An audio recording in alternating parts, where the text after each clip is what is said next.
pure mathematics. That's why I was telling you the first day that NWP is actually maths and physics. That is what it is. We know the atmosphere, we know its equations, we know the rules governing it. We feed in factors in there at the beginning, then the model begins to run, and then it fits itself now into the future. And it will go on forever if there were no problems with what we call the limitations of the equations, because we don't fully understand the equations, so errors will begin to set in after some time. Now, these equations are 7, the ones that I've shown you here. Interestingly, they are 7, and the unknowns, the constants here are also 7. Can you confirm? We have U, we have W, we have V, we have P, we have check. The variables there. How many variables can you see? Don't count the constants, like CP is a constant, Q, D is a constant, sorry. So the actual variables in this equation are 7. So when you have an equation like this, y is equal to 2x plus 2. No. 2x is equal to 4. What is x? 2. What is x? 2. How did you get 2? Whatever. So the reason we solve this is it's one equation, there's one unknown. Yeah. You can solve. If I have 2x plus 3y is equal to 7, what is x? What is y? You can't solve it, right? So you need another equation. Maybe 3x minus 2y is equal to negative 8, maybe, right? This one is linear algebra. Yeah. So 2 unknowns, you need 2 equations. 7 unknowns, 7 equations. So these atmospheric equations can be solved. That is the only good thing. And a meteorologist, what you do with those dynamic equations is that you are actually reducing them to 7 known variables, which we can now forecast. So NWP just forecasts 7 variables. And interestingly, I want to surprise you today, we don't forecast most of the variables you normally use. We don't forecast rainfall. We don't forecast, I don't know, those humidity things, we don't forecast. We don't forecast most of those things. We don't. We just forecast U, V, W, pressure, temperature. This one, what is this? Wind stress. And the one for temperature has another one which is called this, which we can also measure with this 1, 2, 3, 4, 5, 6, 7. Yeah. They can be interchanged sometimes like this, but eventually this is all that metrology is about. So when you go downloading ECMWF data, I don't know what,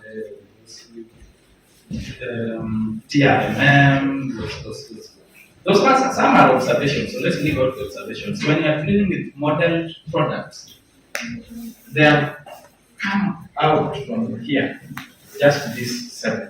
Now, why am I telling you all this? Because if you want to do any research, any single research, you need to understand your data. A lack of understanding of data is why sometimes we write, maybe you might write papers and then somebody will look at it and they're like, I think this student does not understand what they're doing. So this is where data comes from. Every meteorological data, including the climate simulations, the story begins here. We solve mathematical equations, we get forecasts.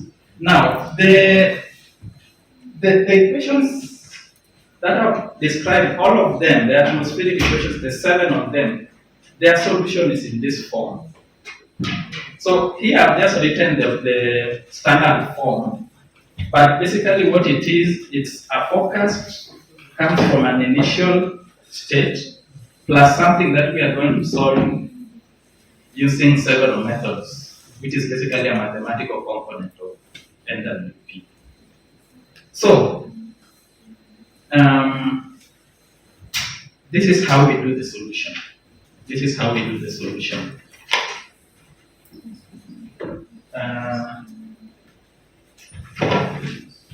This is how we solve.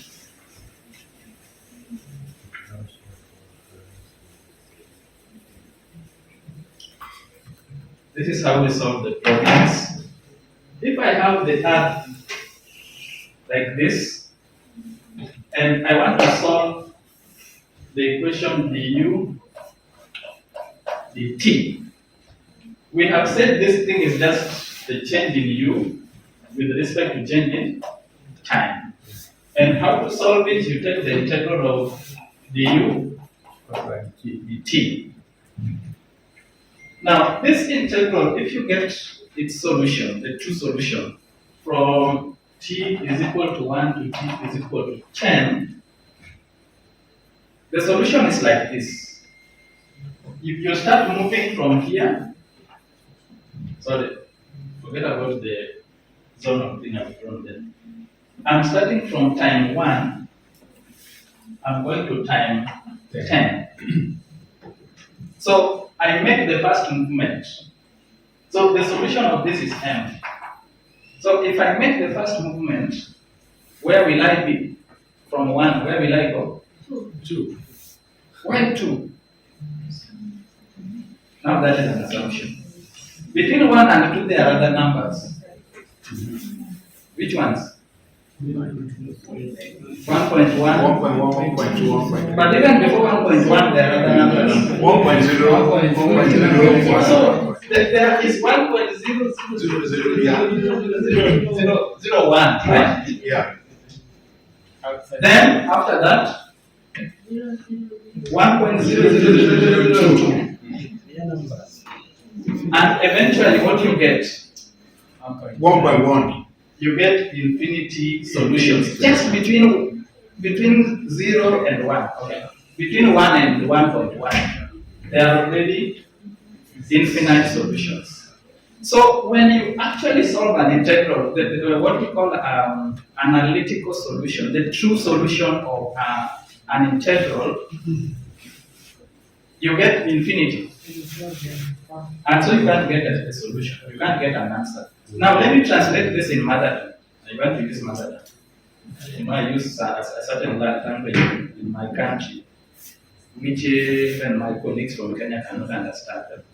So I want to speak now in that language. What this thing is saying is that between here and here, I don't know how small I can draw this space, but between here and here there are billion plus, or like trillion plus solutions. If you want to get the true forecast, the true state of the atmosphere, a billion solutions, you just began moving from, you will not go to 10, you're just still somewhere there. So essentially, what we are saying is, if you want to get the forecast from these primitive equations of the atmosphere, we cannot get analytical solution. We cannot get a true solution. So what we do? We say like this, the way one of you had said. From 1, we always know we go to 2. From 2, now let's go to 3. From 3, let's go to 4. But we are jumping so many things in between. This process is called discretization. Yeah. And when we discretize, we get what we call numerical solution. Do you understand where NWP comes from? We cannot solve these equations numerically because solving it not numerically, we cannot solve them analytically because analytical solution will require that we go the whole length and we get all the solution. You just subject this to a computer. Computers don't do integrals. They can't solve integrals. And even in real life, before computers came, when we tried to solve atmospheric equations using by hand, you'd not solve them. So we can't get analytical solution. So how do we solve our atmospheric equation? Because we have agreed, always remember, don't forget this. What we call a forecast, a weather forecast, is actually just a solution of, an integral which we have expressed as, a mathematical equation of the atmosphere. That is what a forecast is. So we cannot solve these things, or basically let me use the words we should use. We cannot forecast analytically. So we have to look for these discretized solutions. Between time 1, we say, let us check what will happen after 1 hour. Let us check what will happen after 2 hours. Those are the things we can actually solve. And imagine we are jumping billions, if not trillions, of solutions in between here. So this jumpiness is what we call numerical solution, not analytical solutions. Numerical solution. So next time somebody asks, what is the N in NWP? It is a numerical solution of this problem. So we want to move from this place here, which is from where I come from, East Africa. We want to come to China. Now let me because in the equations that I expressed, there are many equations with du dt, but there are also equations with du dx. So now let me explain this using du dx. So du dx means we are moving from Kenya here, we are coming to China. It is 1 a.m. in the morning, So the UDX requires that we scale or we solve this X alongside the zonal platform as we move. So I did observations at, this point, which is Kenya. I feed them into the equation and my equation begins to roll. So as it rolls after some distance, probably we are now somewhere in the Indian Ocean, we get a solution at this point. After another time, get a solution at this point. After another time, get a solution at this point, along the zonal line. But the equations are not just du dx, there is also du dy. There are also equations with du dy. So du dy means I'm moving from north to south. So I also take a journey along the north and south axis, which is called the meridional axis. Basically what it means that air does not follow a straight line like this. Air can actually come like this. Air can also go like that. So this air which is moving like this, it has moved both in the zonal direction and in the meridional direction. So that is why we are going to solve its du dx and du dt. At the same time, we are going to solve its vertical component. Maybe it has moved up, it has moved down. So any equation with the du, now definitely it will be partial. Du dz, we are also going to solve it in the vertical. So eventually you end up with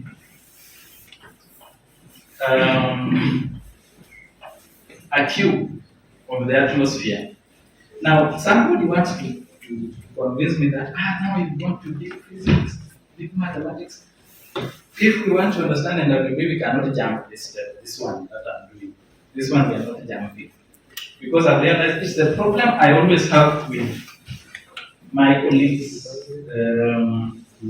when I tell them what we need to do to improve NWP, So we have a cube which has dimensions dx, that is we are moving from East Africa to the Indian Ocean. Then dy, where's dy? Maybe dy is here, along the movement in the meridional direction and also in the vertical. So these cubes define the smallest unit in which we are going to solve the equation. 1 unit of x, 1 unit of y, 1 unit of z. So we divide the atmosphere like this. This thing. We divide the atmosphere into so many cubes because all this movement along the earth is going to create these small cubes that I've defined here. And for each cube, we have to solve all the equations with the udx, all the equations with the ydx, all the equations with the z, whatever, all equations with the something, the q, all equations with the y. So at the end of the day, you need a computer the size of this room, to just solve or to perform simulations for one day at a very small resolution, depending on how you choose this dx, dy, and dz. If the dx is very small, let's say we decide we want to just perform it after every 1 kilometer, we get the solution. So that is the discretized distances. So we want to do it after every 1 kilometer. The cubes are going to be so many, even in a small region, you need super computing, So these small boxes, can you imagine how many, in this figure, how many cubes we are going to end up? We have discretized the Earth into those small boxes, and in each box, we are solving all the equations. And you see, when I say 7 equations, I actually don't mean there are 7. We have condensed them into 7, but their true number is way above 10,000. So each of those equations must be solved in these boxes. So this is why the NWP, or basically weather forecasting, is the second largest user of computing power in the world. Did you know that? The first user of computing power in the world is the military, mostly based on the military power of the US, and now, because they are the ones who are used to too much computing power. But Kenya also uses a lot of computers for the military work. But the point I'm trying to say is the military, the world over, they use a lot of computing power for whatever reason. They don't tell us why. But the next big user of computing power, computers in the world, numerical weather prediction, not weather science, not climate simulation, numerical weather prediction.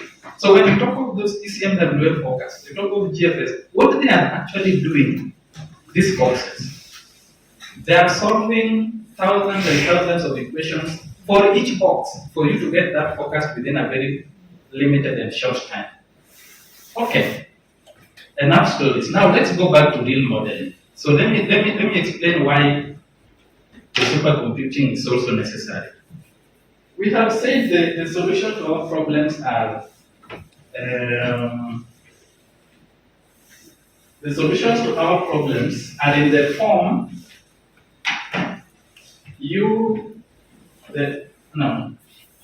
U10 is equal to U0. I'm calling it U0 because it's U at t0 plus the integral of something here, dx. If you are doing dt, it will be dt. If it was dy, it will be dy. So we are here. And we have said that is the initial stage. So for anyone who will find themselves in a situation where you need to make a decision on what to do to improve the weather services of your NMC or your NMHS, National Meteorological and Hydrological Center or service, please start by improving the U0 here. There is no climate simulation we are going to improve without first improving this U0, because basically what we call climate is weather average. And I'm going to show you how we end up with what we call a weather data that you average in months and years and get climate. But everything begins here, the U0. What did we say the U0 is? Initial condition, which is what? Now. Observation. Now. So, how many have done observations here? Sorry, I'm back to now observations. Let me see. Anyone who has done observations anywhere? Great. Please note this. This is very important. For us to make sense of your data, so that we don't just keep it, we need this data in real time, because we are using the word now. It's you guys who have just told me the one now. When you send us data after 30 minutes, it's not helpful.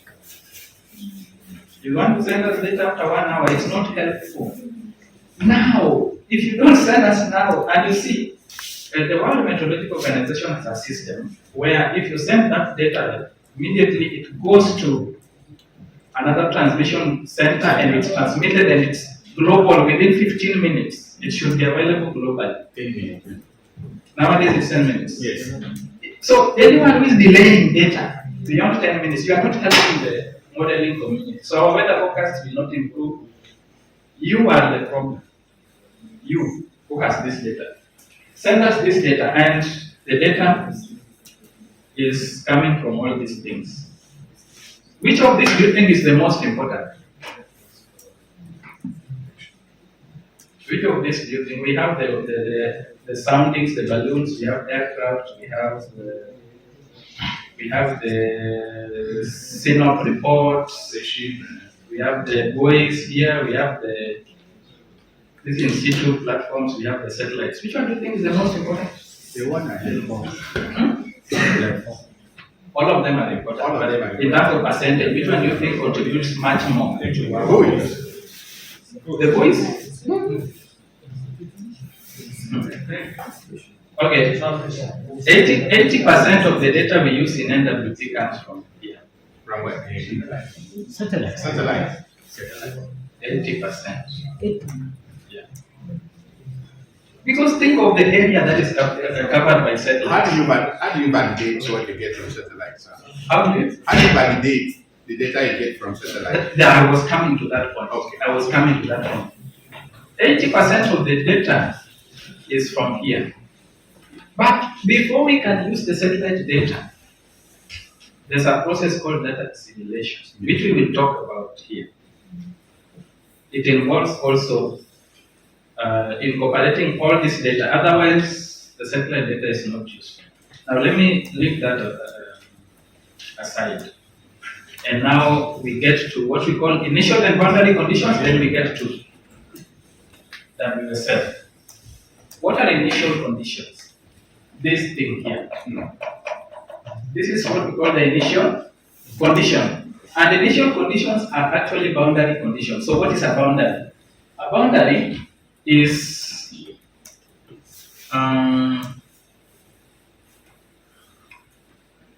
this box of mine. So a boundary means when I have the data from clouds, the visibility, temperature, whatever, the winds and all that. Remember, these are the variables I had mentioned, UV, PT, whatever, those variables which you observe.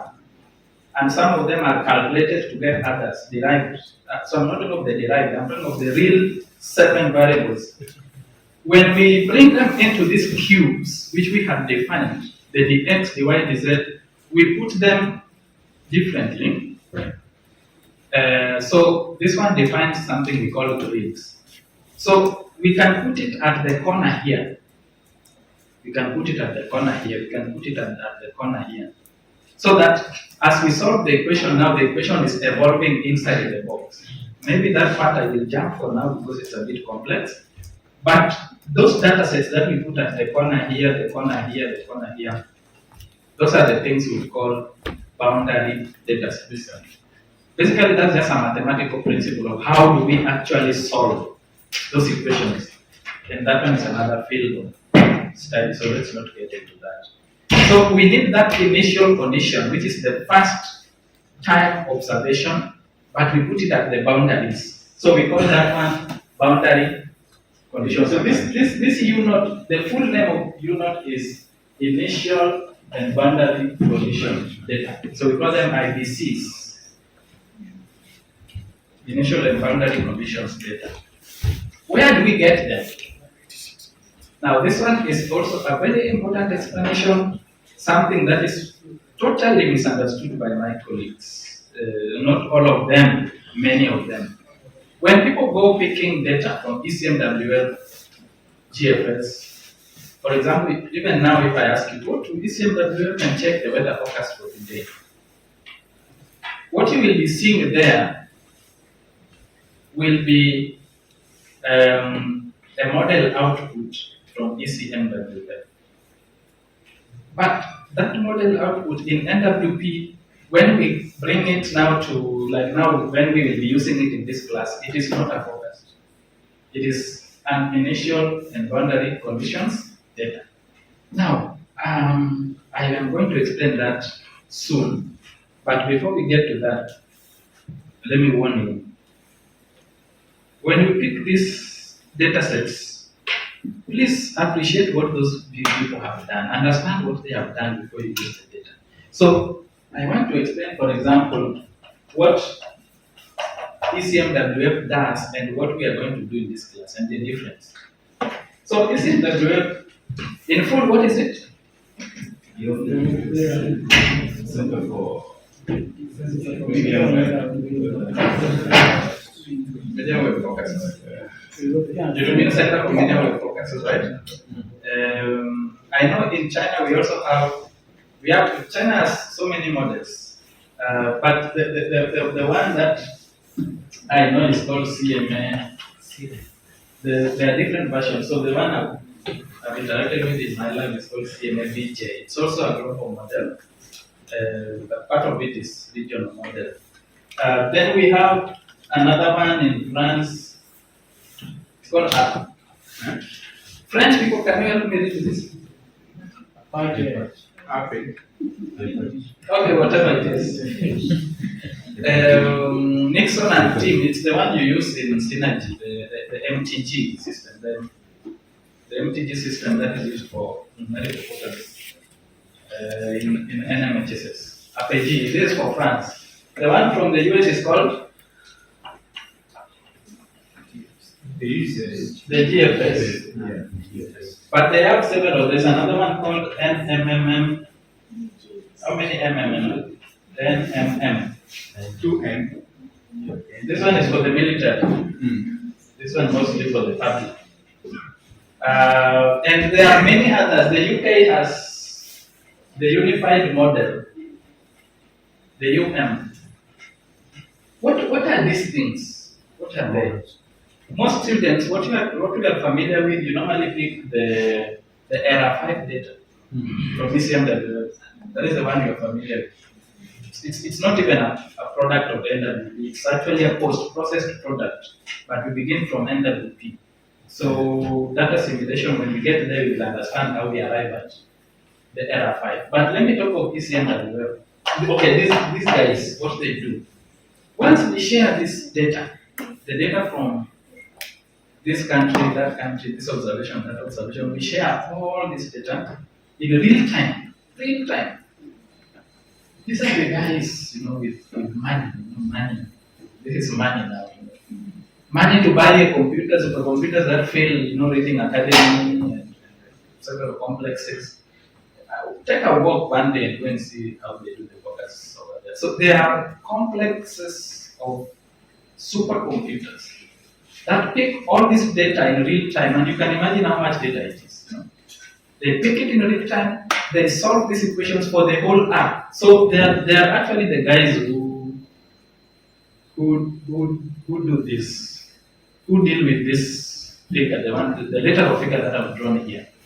They solve the equations in real time, and it takes, imagine without that supercomputing, it still takes more than 3 hours. 3 hours of real running this computer and nothing else to produce this forecast. So once they produce it, they give what we call the initial forecasts or initial conditions for each of these grids.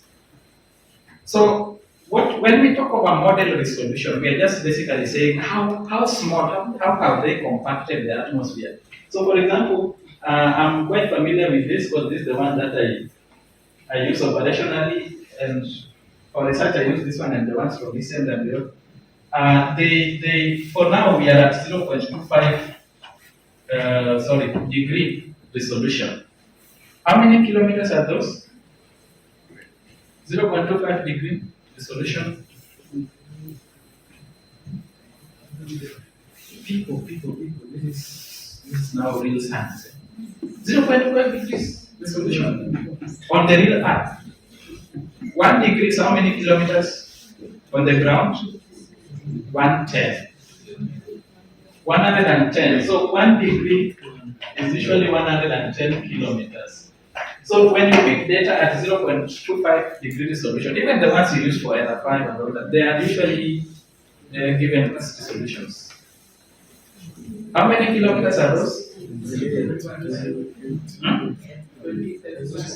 About 27. 27 there for something. So they divide the Earth. So I want you to imagine what goes on in the ECMWF, the server system, the UK office, whatever. Divide the Earth into 27 kilometer boxes. How many boxes do you end up with? What is the radius of the Earth? Come on, guys, you brought yourself into NWP class. This is it. So think of the whole breadth of the Earth. It's about 6,000. No. What is the circumference of the Earth? Google, you just chat.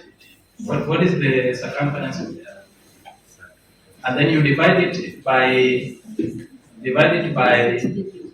27.5 kilometers approximately for GFS, and that is the highest resolution we have ever achieved for the global models.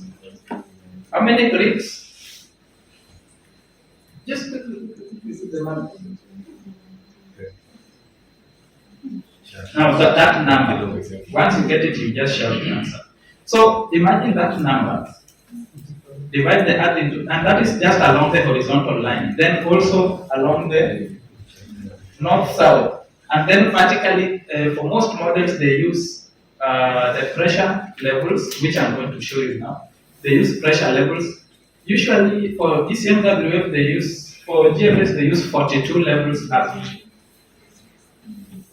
So you end up with, if there are not some millions, then let's say so many grid points. So many grid points. And for each grid point, we solve thousands of equations. Super computing. So NWP, the greatest user of computing power. And now you understand why. The same can translate to local computing also, but we have not gotten there. So I want us to now appreciate initial and boundary conditions from some of these modeling centers. I want us to look at ECMWF data.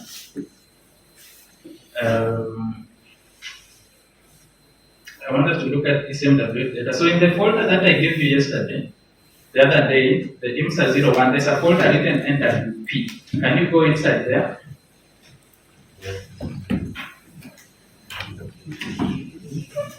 Go to IMSA 01. Always start from home, then go to IMSA. There should be a folder written NWP. This is the folder with almost everything in NWP that we are going to talk about today.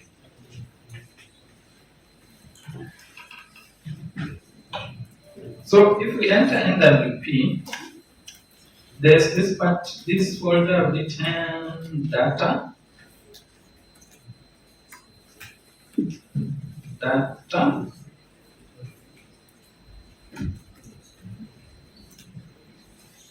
In short, if you are lost from home, you can just go to IMSA 01. IMSA 01 NWP data. This one takes you there directly.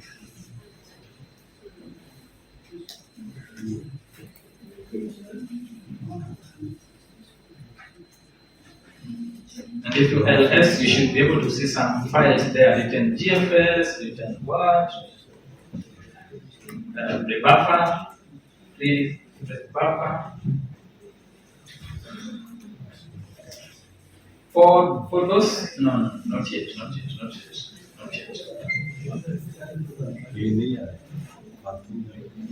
Are we there? No.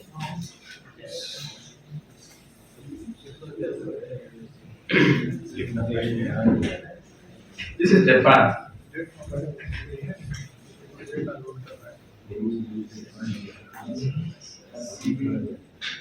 CD to start.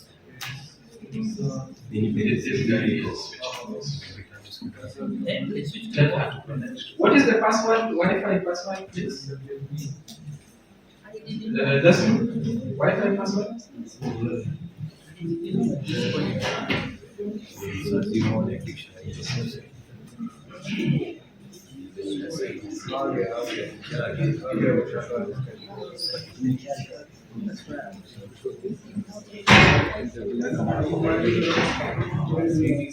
Then this Wi-Fi, for those who want to connect, there's this Wi-Fi called IMSA.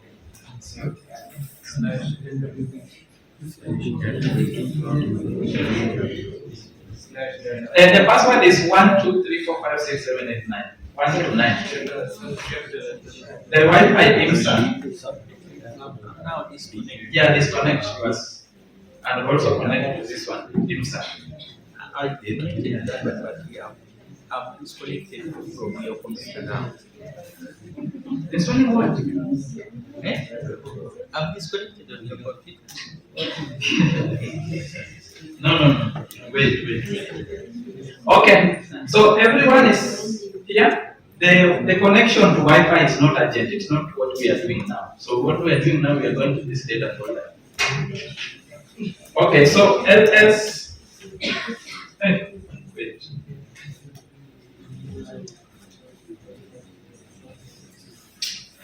Are we here? Let me see those that are here because we need to move together. Those who are already here. The rest, where are you?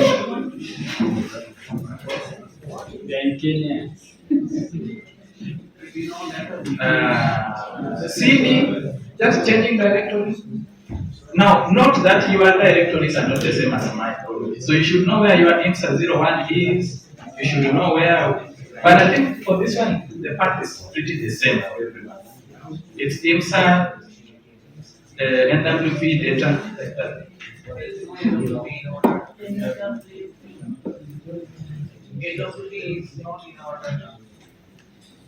It's not there? Yeah. But some people are already doing it. Yeah. So, if you don't have the right data, you will need to copy the right data. So don't worry, just see what we are doing. I think let's move. For those that don't have it, look at your neighbors. So these are the files we have. I want us to view one of them. Just what are they? So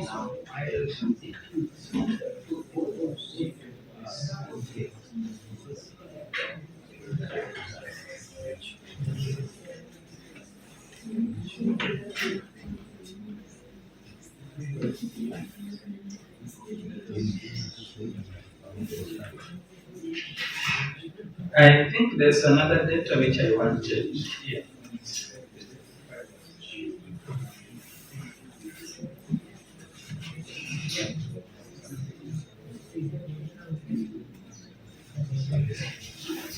There's a file which you people have which has .nc, right? .nc, GFS something.nc. Yeah, please copy it, give it to me quickly so that I show people. It seems I don't have it. I don't know. Yes. It's my. You have the pen drive? Just copy it quickly. Let's have 10 minutes break. For those that don't have the folder, copy it within the 10 minutes break. How they can cook? From where? From this guy. People that don't have 10 minutes break, as I also got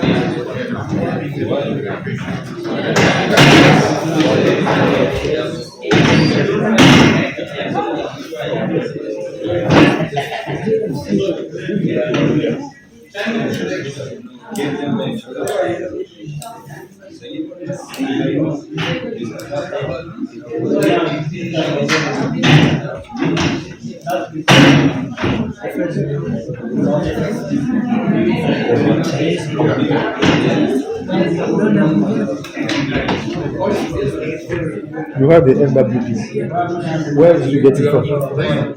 This No, I don't have that. Even I don't know where I get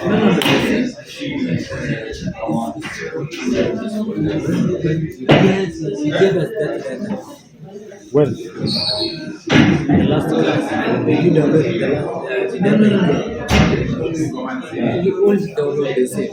Not some of us missing. Yeah, we download the same, but there is no that NWP. You have a flashlight now. I don't. And you? Can I change the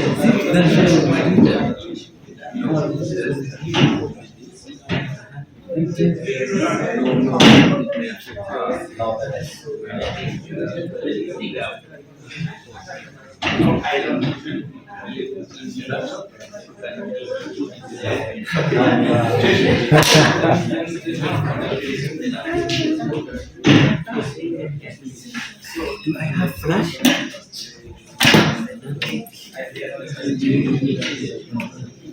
Yes.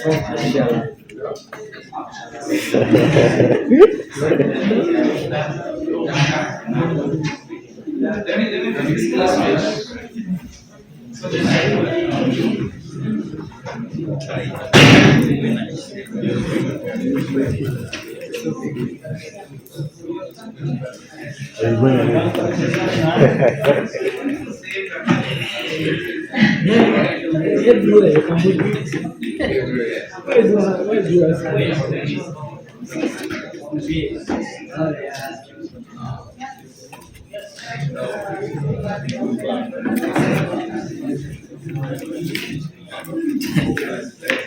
This one needs to be a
Okay, so if it's done, I have to paste it where? inside your Linux folder IMSA. So you go manually. Manually.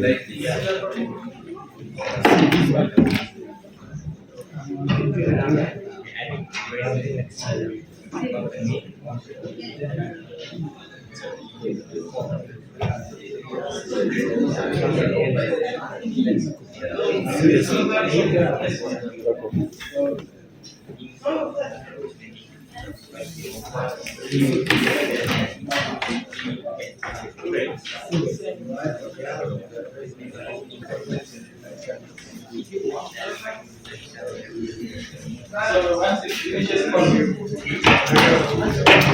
yeah. Do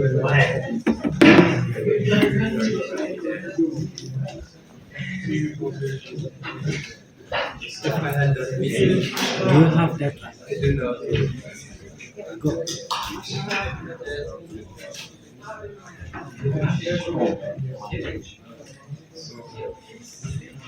Let me copy it back to my computer. In the zero. You see, I don't What have about IMSA?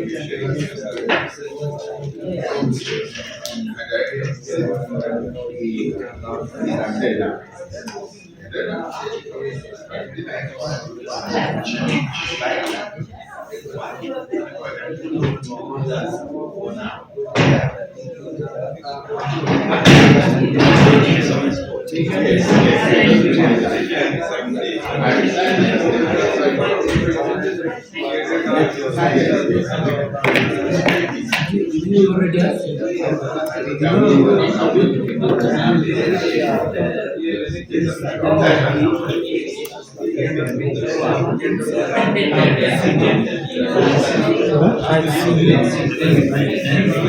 No, I don't have, look at here, I don't have it. When I press LS, normally if I have NWP, it should be here. But there is no. So I have tried to go to data. We have, no, I don't.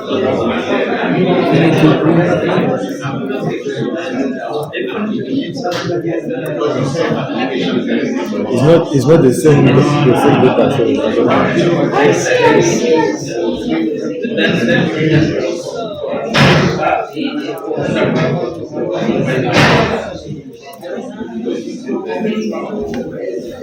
So I'm waiting if it's coming.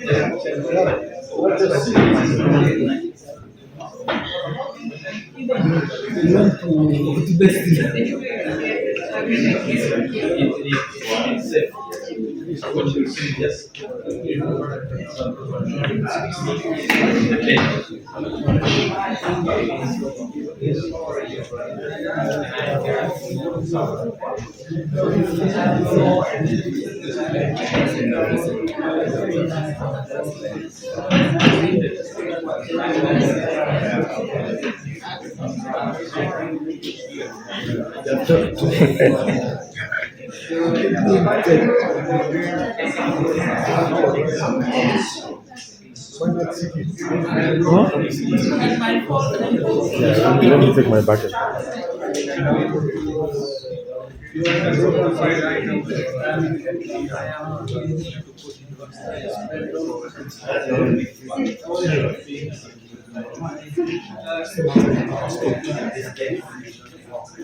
Okay, we are almost continuing. Ensure that you have copied. Okay.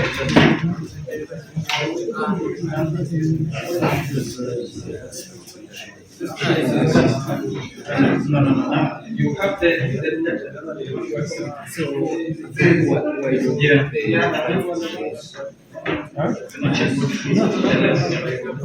She gave this one.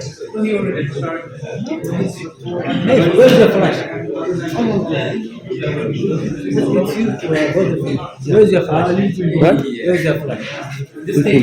He didn't finish that. Take it, yeah. Okay. You want? Yeah.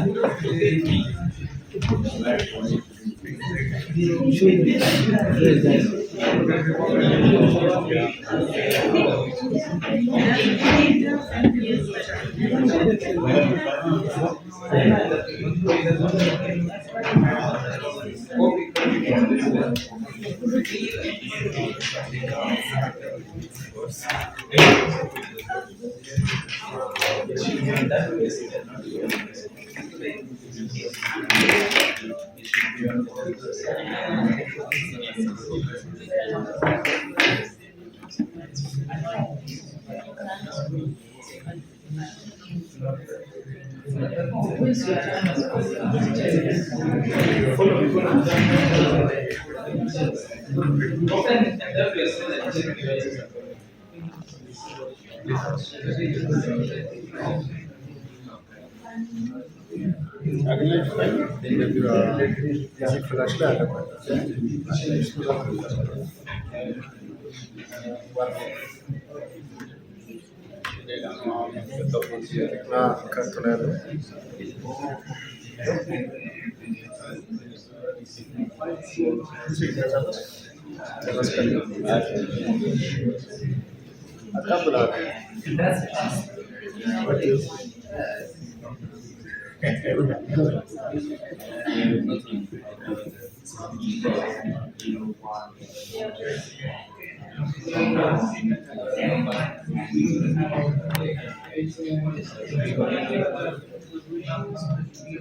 Okay, we are good now. You should have because it was following the video. Let me show you as I show everyone. Because we are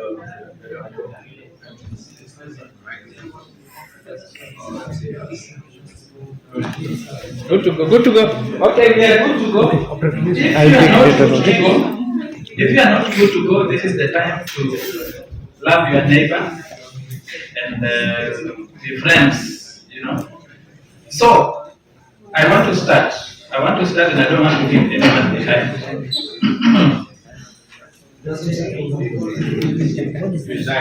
Can you be sure that you have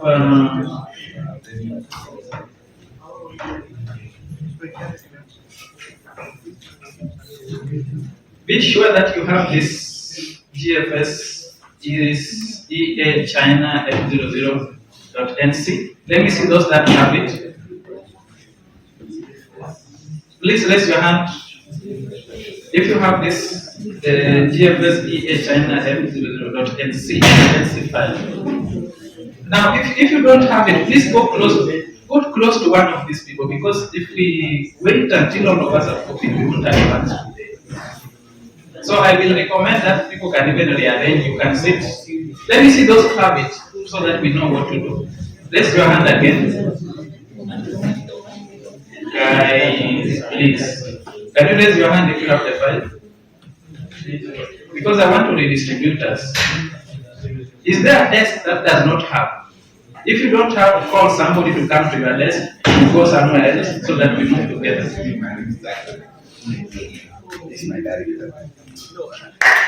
Because we are moving. So, check if you people have this thing called ncview sudo. No. Which ncview? You should have this path here.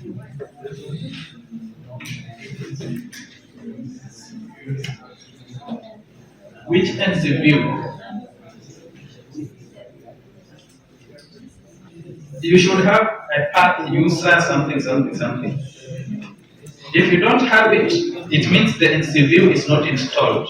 So you need to install it sudo apt-get install ncview. Sudo apt-get install ncview.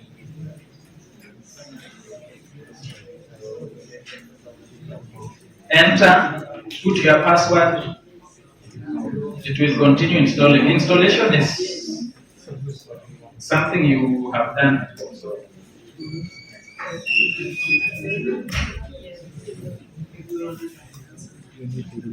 If it asks you whether you want to do what, just say yes, type Y, enter it, continue installing.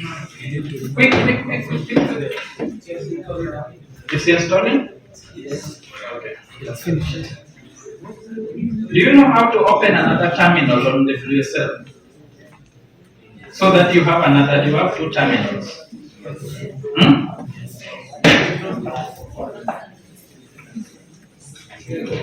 Okay, I know that might take time, but if you know how to open, you can open another terminal. If you don't know, relax. Because if you get lost now, we will not come for you. We will just let you be lost till tomorrow.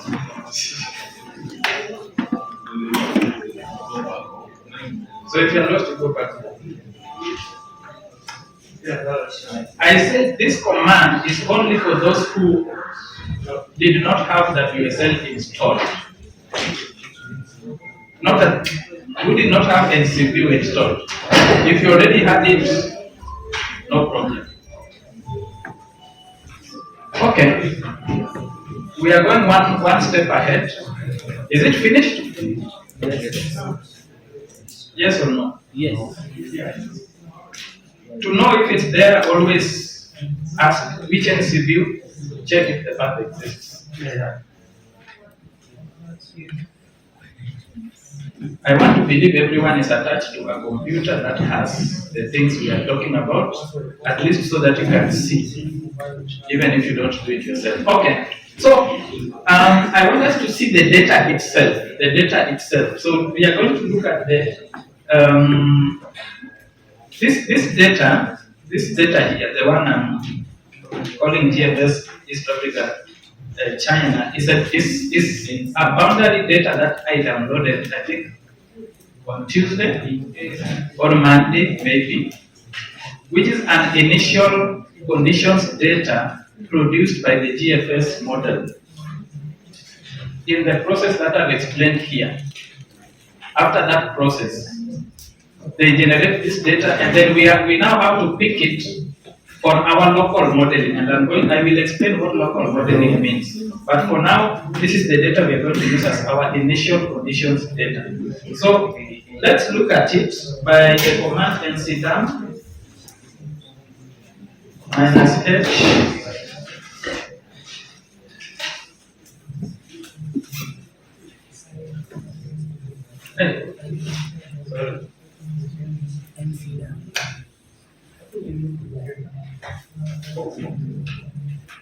ncview -h,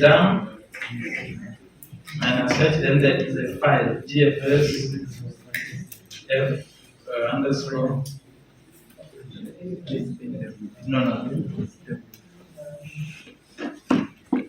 underscore EF. There's two underscores.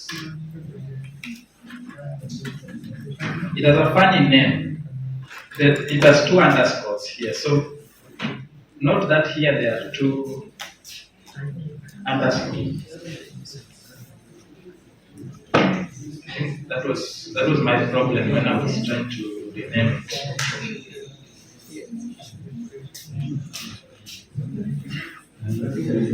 Okay, we are ready to see the file. If you enter, it should be able to give you the attributes of the file. A lot of details about the files.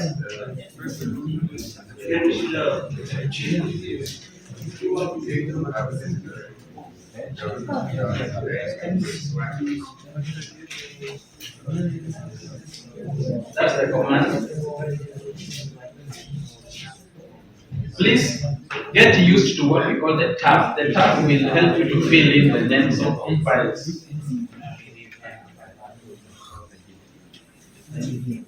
The command is ncview -h,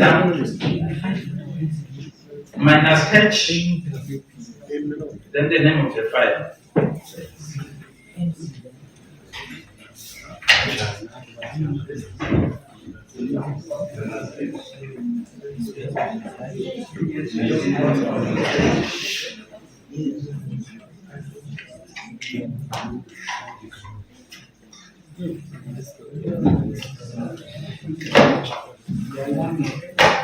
So ncview is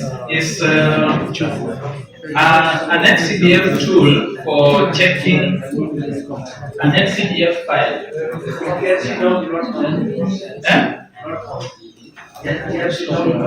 You typed the name wrongly. Okay.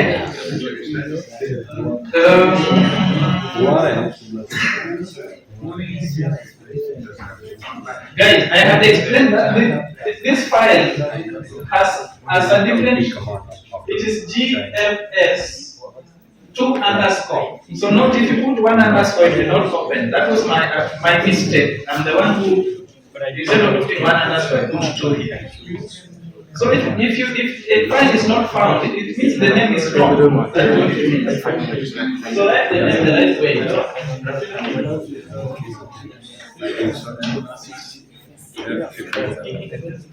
So are you able to see that page? And you can see the attributes. It has so many things. I just want to show you. It has so many variables. So many variables inside. So for now, these variables are not things that maybe we can make sense of or we can use directly, but we can actually carry out the search directly based on this data, the initial conditions data. But I want us to look at it visually So clear your page, and now type ncview, then the same file, GFS East Africa, China, ncview,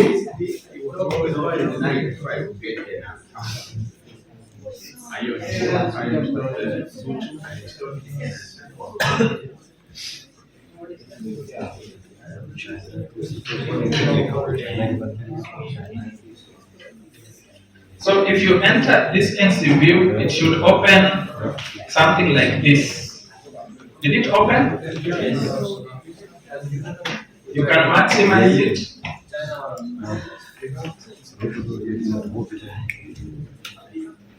Somebody is left behind. That is the command. Quick. If you want to type it, type it. Because we are moving to the next step. ncview, GFS. So, my love, she's that scanning the code. Let's finish so that we let the students. Yes? I got those. Where? After installing the NCView. The ncview command is still here. So you type this.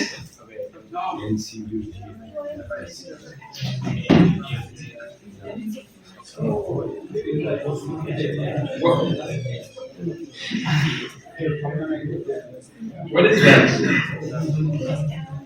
Control C, Control and C. You are. Did I stop?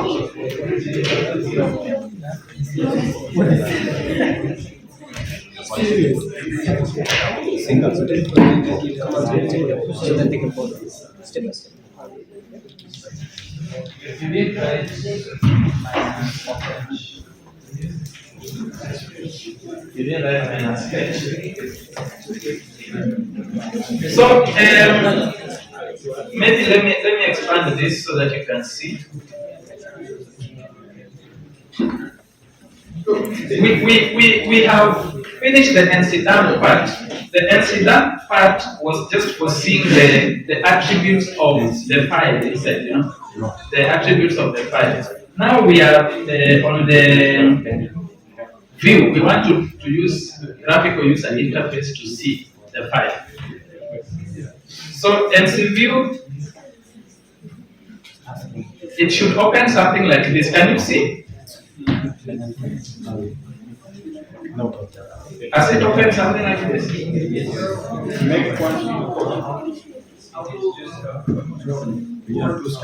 What? I can't hear what you say. The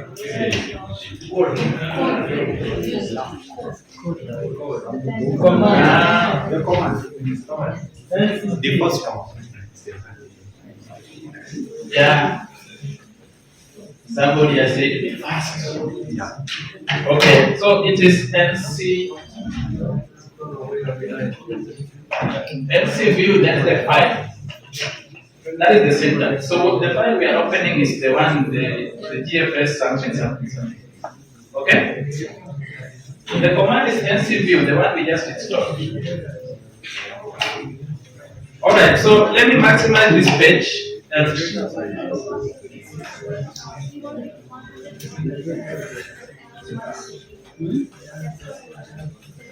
So, what is ncview? Unfortunately, I can't expand this. I don't know how to expand it. Maybe you can experiment with that later.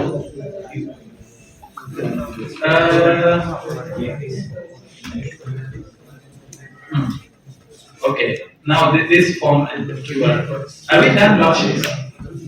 With the QR code and the form?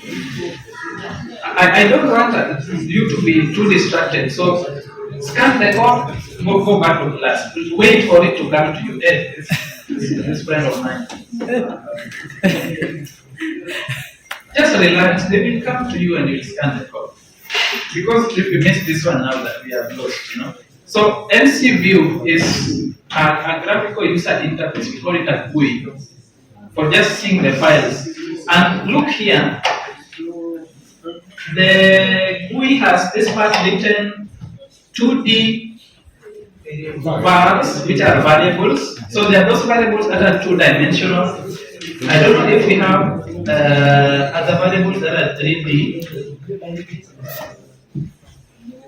So it's basically just reading that file. If we open, if you click here, this is the whole list. Just click and stick on that stage. Don't lift your hand, just click and stick there. It will show you so many variables. If you lift your hand, it goes back. It opens one more.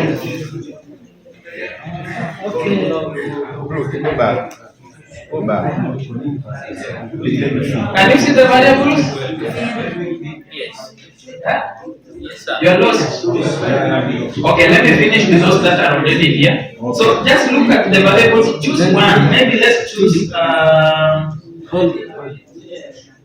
don't know, choose any, let's choose, maybe pressure, I don't know, let me choose the pressure as the surface. And if you open it, it shows you the plot of the pressure field. It should be able to show you something like this. Yes. Can you see something? Yeah, the pressure field.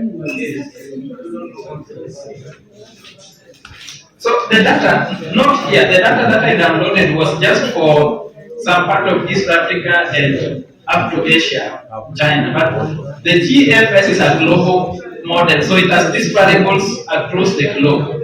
And all the variables inside there, you can display them on ncview. And maybe you can save the image if you want for picture analysis. So what is this? What is that we are seeing?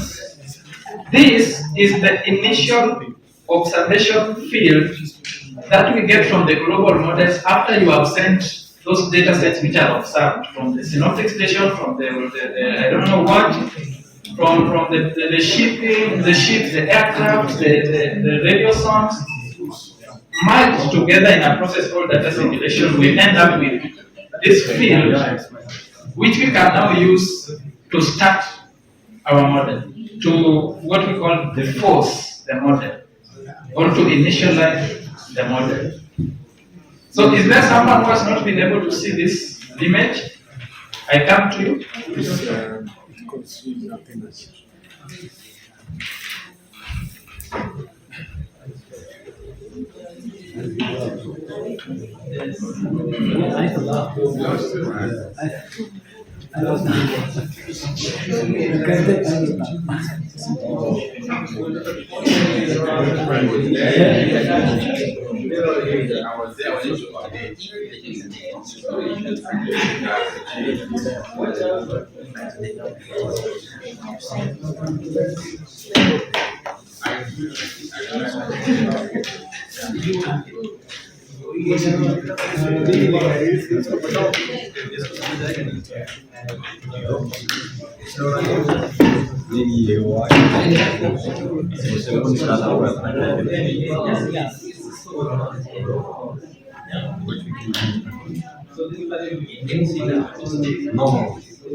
Now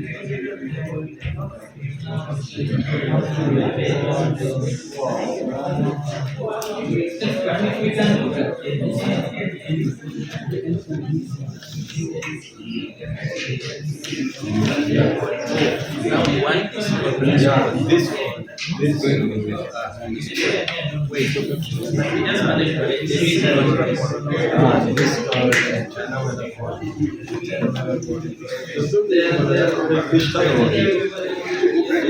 This code I don't know after this.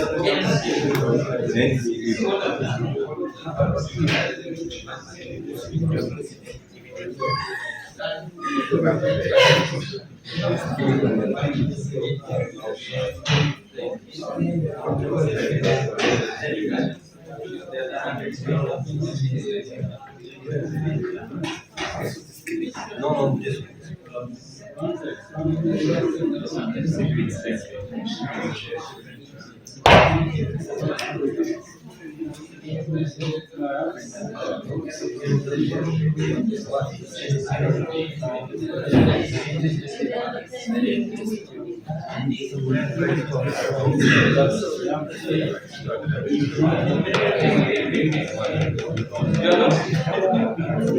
Because you understand. I saw you and I knew it. I knew this day would come.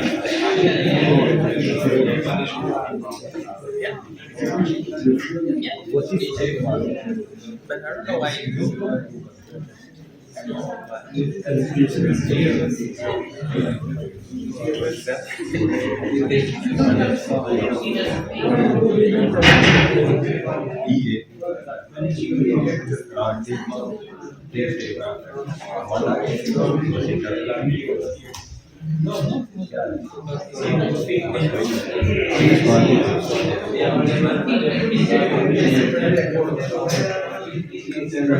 yeah, in China. Okay, so everybody at least you are able to see something. If you come here, you scroll.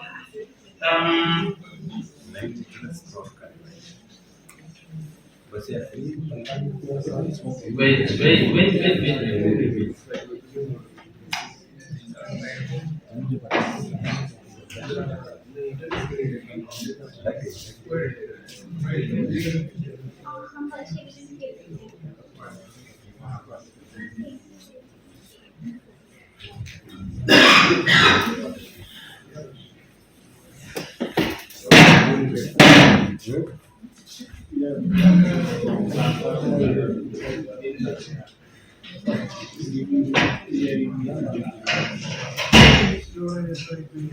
Okay.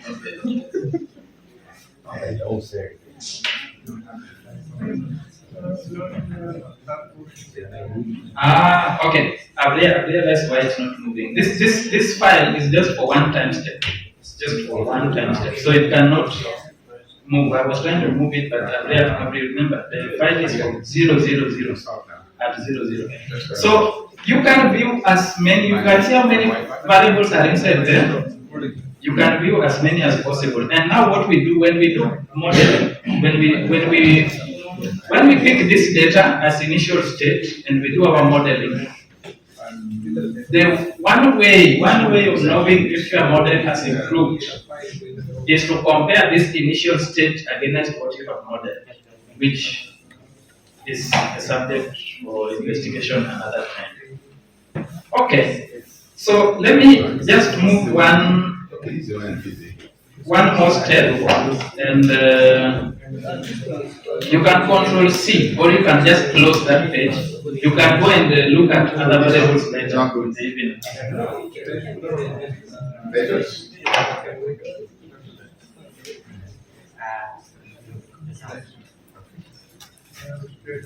So once we have the initial state, and remember I've said the initial variables, the initial conditions data is picked from either GFS, you can pick it from ECMWF. The World Meteorological Organization has assigned, of course through international partnerships and requests and consultation, this, I can hear some people talking and I don't know what. Hello. Okay. I was saying that World Meteorological Organization has assigned some countries that have indicated they have capacity. They have been assigned this work of producing for the world the initial conditions data set. So not every country needs to do this. If you have a lot of money, you can do it, but it's not necessary because the global models, the global guys, these ones with the money and all that, they have done it. And all we need to do is to now pick that initial state, because you don't have the facility. You may not have the facility to pick that data or all that data in real time. It's a lot of investment. So let a few people do it, because we give them the data. We give them the data from Tanzania. You give them from Pakistan. You give them from Morocco. We give them data, so they have the mandate to produce this for the world. This is how the world runs. You let somebody who is good in something do something, give them the data they need, they produce this for this thing, then now the local national meteorological offices or houses pick this data from them, and then now we do the actual modeling. That's the reason why you are now in this class. Okay? So the reason we are in this class is step number one, picking the initial and boundary conditions for the guys who do this kind of thing. Once we pick it, and I've shown you here the data that we deal with. There's one other type of data, which is also falling under initial and boundary conditions data. This one is called static. The static data sets. So the static data sets are like the files that don't, the properties of the earth that don't change easily. You see, wind direction can change after every 1 hour, right? Temperature will change after every now and then. Humidity changes. But what about albedo? You know albedo? Yeah. What is it? The reflectivity of a surface. A snow surface will remain snowy for a season, right? Maybe. Vegetation. NWP. Does it change on an hourly basis? So seasonal, maybe monthly variation, but not a daily or hourly. So those kind of data sets, we call them static data sets. So if you look at this folder, let's go to those that have build work folder. Go home, and now this is where, for those that don't have build work, I want to trust you. Hey, guys, those that don't have build work, let me see you. If you don't have build work in your computer, if you don't have the folder build work. For this WRF, you guys need to double check whether you have enough space in your PC. First thing is like you need to have at least 60 GB free space in your PC. So if you don't have, the Laoshi is saying you see him, but you must have at least. You can double check. Just go and check in your C whether you have like 60 GB free space or what. No, but don't check now. You will check. You will write to them there. I just want to tell them what they need to do now. So let me see your hands. Those people. Seriously, let me see your hands. And I want to note you, because if you mess with my computer, I sue you. Okay? I want to give you access to this computer here, so that you see, but you're going to install later, okay? But I want to give you access to this computer so that you can see and manipulate those files. A bit, just a bit. But should anything happen, so the first thing I do is to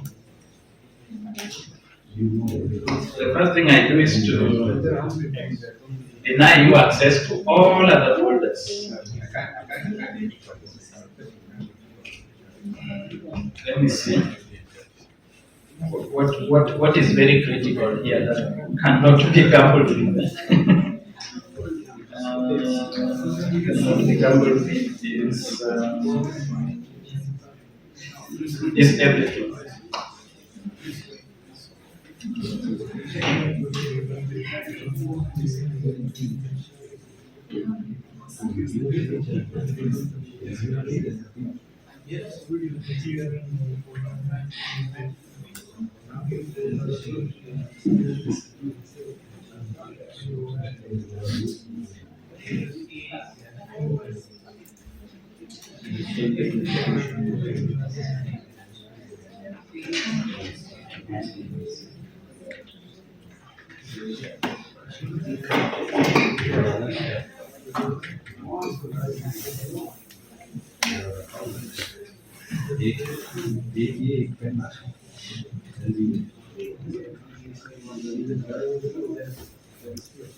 Okay, I think I'm a bit safe, but I still don't trust you. So let me change.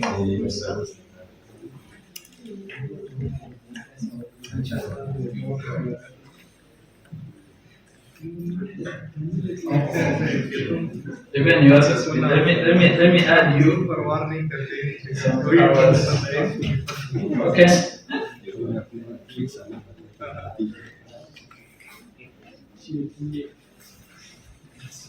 Okay. So the folder IMSA is available and the folder NANSI, they are in this computer. Those ones are available. Anything else you are not allowed to access. Okay. So use this. This is how we access remote computers.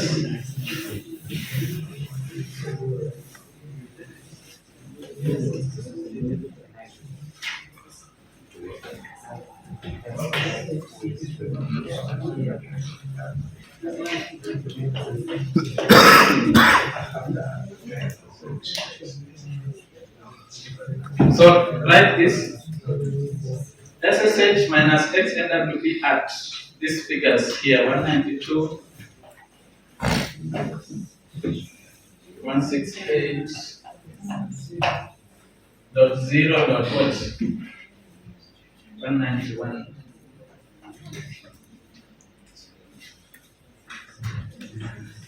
And don't do anything. Yes. Don't enter.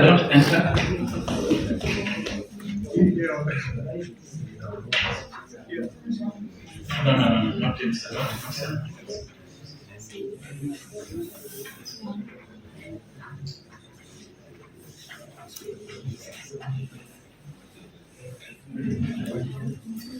I want to write inside here, but I'm bringing it down because the space is small.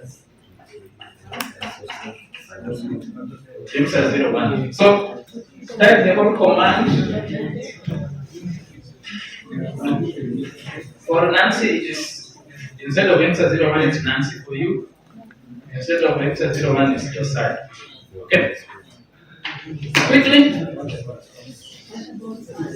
Everyone else IMSA 01.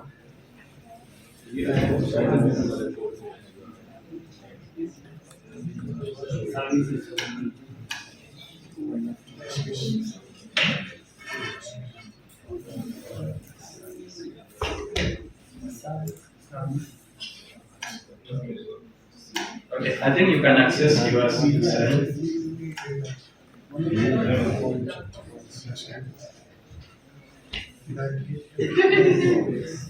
I don't even have now powers to execute things in my own group. It's okay.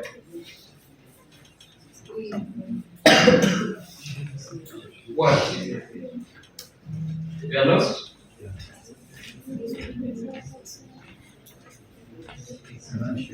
Where are we? Password? You are not talking. What is going on? Not? On the board.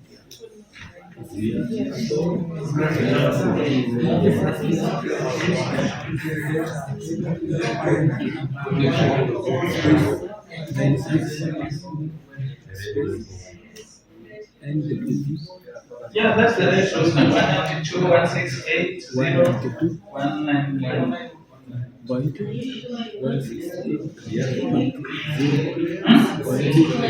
Yes.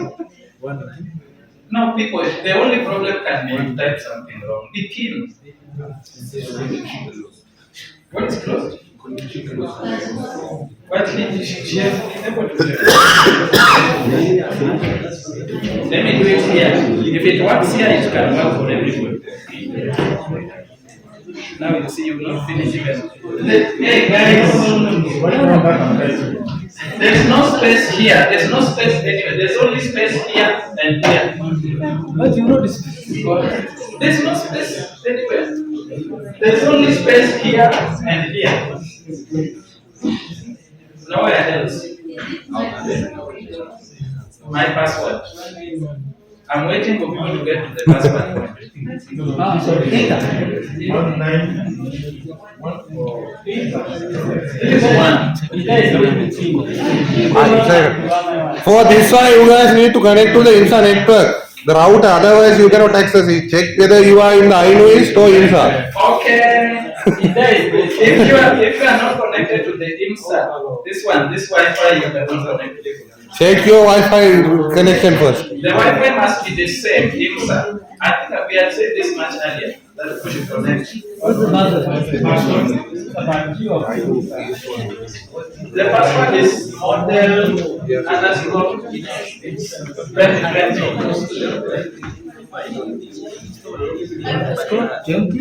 Capital.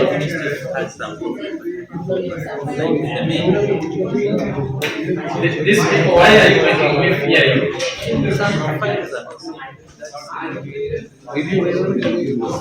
So the IMSA password connect to IMSA, so IMSA Wi-Fi, and the password is 1, 2, 3, 4, 5, 6, 7, 8, 9.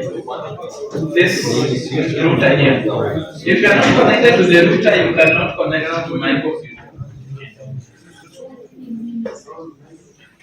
You type things. That's the only issue.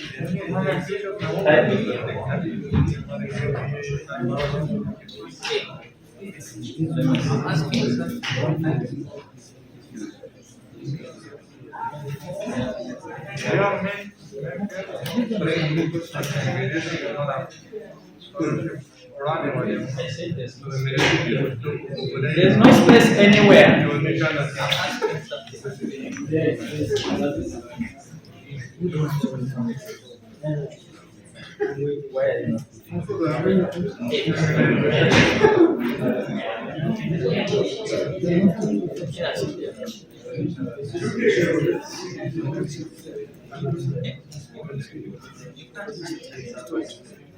You have internet. You can reach internet.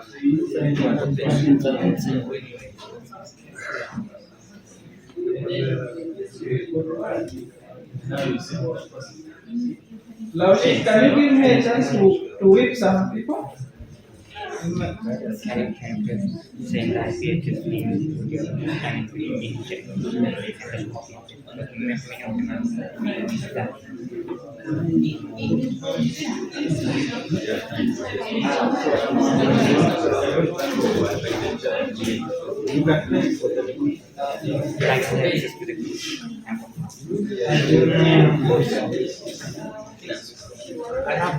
Okay,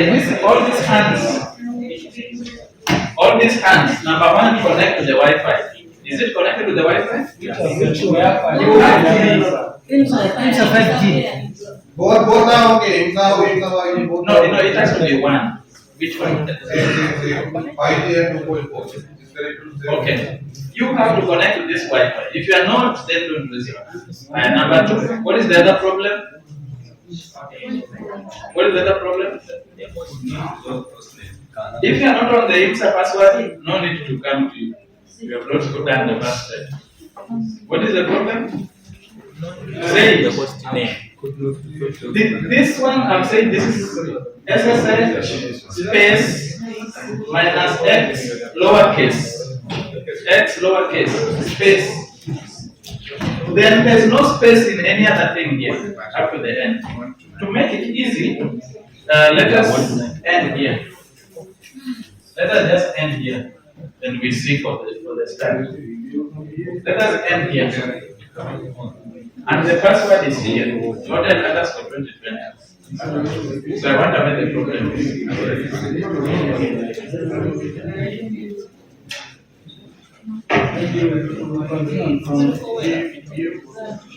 Okay, let me try with one computer. Let me try with My internet is not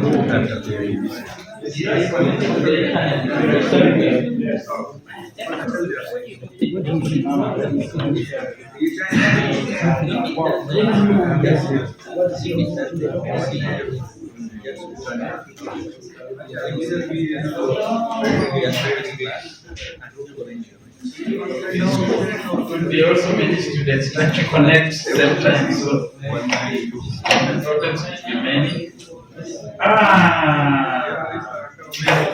Okay. It was my computer which had fixed IDs by default. It changed along the way.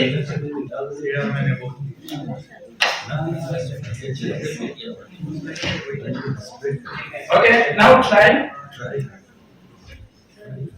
Wait, it's still connecting. Okay, you can try.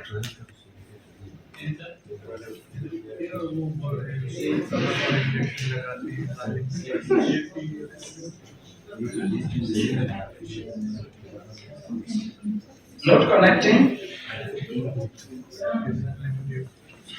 Okay. Let me confirm. The host name has changed. This is what changed. What happens when the internet is not static. Now it has changed to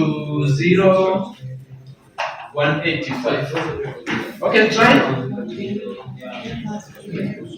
We are learning how to connect remotely to a computer or a server, like the school HPC, for example. And after this, it's okay. First one, model hours for 2020.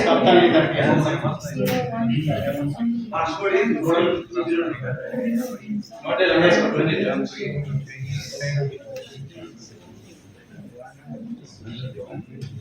Is it okay? No? Josiah? Yes. But everything like this. Yeah. Are you on IMSA Wi-Fi? Let me see those that are connected now. Okay, at least they spoke. So let's solve this problem. What is happening, you people? Password. I put password. Password is there.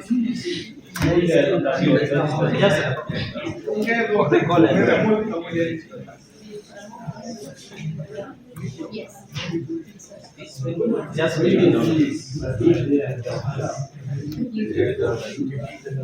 You connected? Recall the command. I want to see what is going on.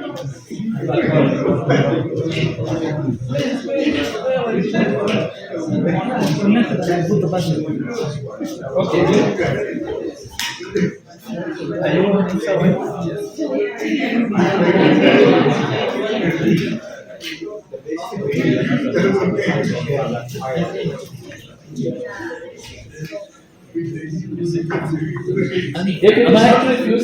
If it is refusing, check your Wi-Fi because the what Wi-Fi does, it refreshes itself. So maybe it has gone back to IBCs like mine. That could be the only problem. Like now that is its problem. Fast Wi-Fi. Yeah. Confirm. You see this IMSA? Yeah. Himself. Choose IMSA. Choose this one.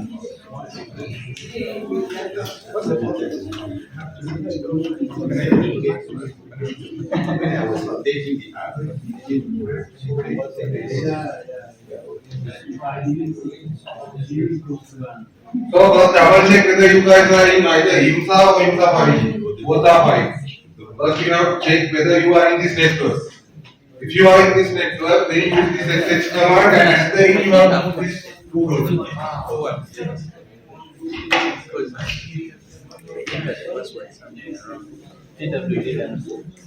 LS. It's okay. I entered the password. Yeah, okay, so most people are now okay. So how do we know we are anywhere? We can check where we are. If you see folders that are not yours, then they are mine. But the only sure way to know is PWD. You see the computer name has changed. It should now read home NWP. How many are at home NWP? PWD, let me see those that are connected. The number has increased. This row, what is happening here? What? Dinesh, could you? I have it here.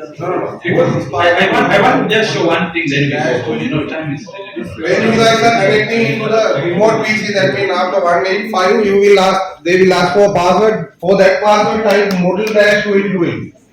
129 is for the Wi-Fi network. The model-2020 is for the PC. This is for the computer. This password is for the Wi-Fi. Okay, we are good, but now we don't have time to continue beyond here. So I think we are agreed that we only go slowly, one step at a time. At least we learned too much today. We will learn how to remotely connect. Okay. So next time, I'm going to disconnect you, all of you, from this computer. So don't try to do anything. But when you go home, learn how to practice more of those, skills, and then the file, that GFS file. Hey, that GFS file is just a file. It's just, it's just data that we have put on GFS. You can actually even use it to do some analysis if you want. For example, it has rainfall, it has temperature, it has what, you can plot it over your area, you can even do some analysis for those that already have analytical skills, but we will learn in this class how to do the analysis. Now lastly, go and ask your supervisor if they have access to the school HPC. So that when you come next time, for those that can be granted access, you can access your school account directly and work from there. It will be much easier. Okay? For those that didn't complete the installation, you don't have where to work, see this. Yeah, for that thing, I already upload like how you have to install the WRF in that YouTube thing, because we cannot download it in here. WRF file size is around 52 GB for the installation, only for the installation. For that thing, it takes some time. There are some guys who install WRF, they know it will take around 3 to 6 hours to install. So follow that step and try to install, like when you went back to your dormitory or somewhere, you can try. The link is over there in the YouTube channel. I will ask VP to share the link again in the group. You can follow that step and try to install it over there in your PC, because one by one it's hard to install in the same place. So try to follow that steps and install WRF in your PC. So what are the options we have? Number one, if you can install it successfully, it's okay. Number two, asking your leadership to, because the school has a HPC for students. What is HPC? High performance computing platform, right? So all your professors and supervisors, they have access to the school HPC for many things. If they don't have, it's okay. But if they have, ask them to grant you access. If you come to class next time you have access, very good. If you don't have, you come, we will survive. We will find a way to survive. For HPC, supervisors has to pay. For masters, they have to pay around 2,000.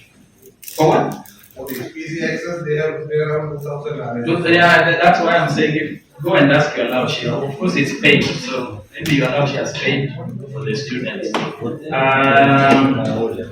I will end here for today. See you next time.